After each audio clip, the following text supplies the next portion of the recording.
Hi, my name is Mark Pando and I'm the Head of Client Success here at Enertiv. Today we're going to talk about one way to optimize the performance of your HVAC systems.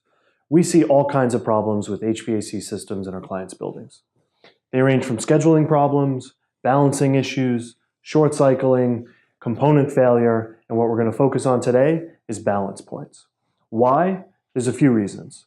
First of all, we see this in all kinds of real estate assets. We see this in some of the most well-instrumented buildings with some of the most robust centralized control systems. We also see this in totally uninstrumented buildings with no centralized control whatsoever.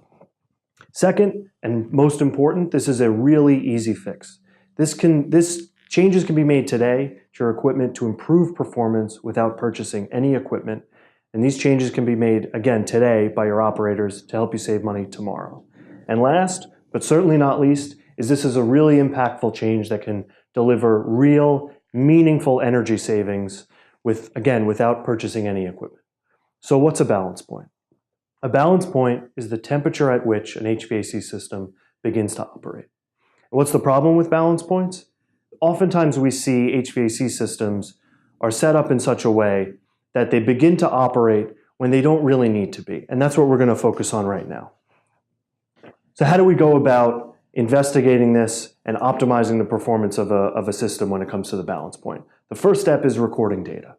Hopefully you have access to real-time equipment level performance data to help you with this process, but it can also be done the old-fashioned way with engineers in the field filling out logbooks, daily temperatures, equipment operations, things like that. As long as you flip through those records, you can put together a picture like we have up here for this chiller, this chiller here.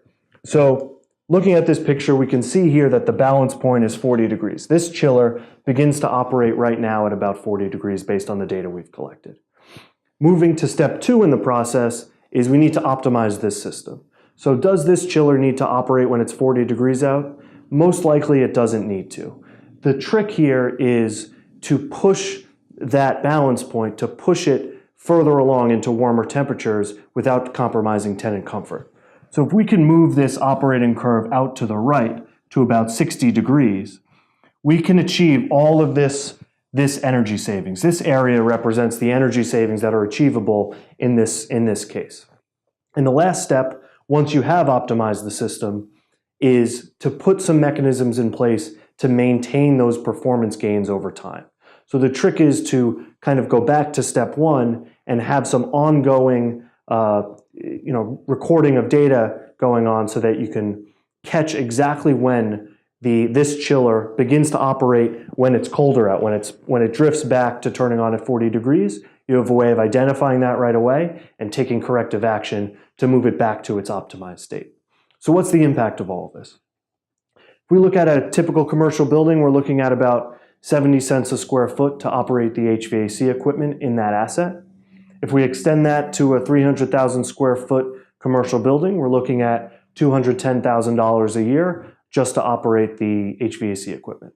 So if we can optimize the balance points across all of the HVAC equipment in that building, and if we can achieve 10% savings, we're looking at $21,000 worth of energy savings that you can achieve today without purchasing any equipment. You just have to put some mechanisms in place to record equipment performance, understand how it's operating, optimize the performance of that asset to make sure it's operating only when it needs to, again, without sacrificing tenant comfort. And 3 is put a mechanism in place to maintain that performance and catch when this piece of equipment drifts back towards its original unoptimized condition.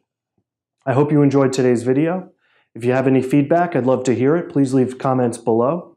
And thank you and have a great day.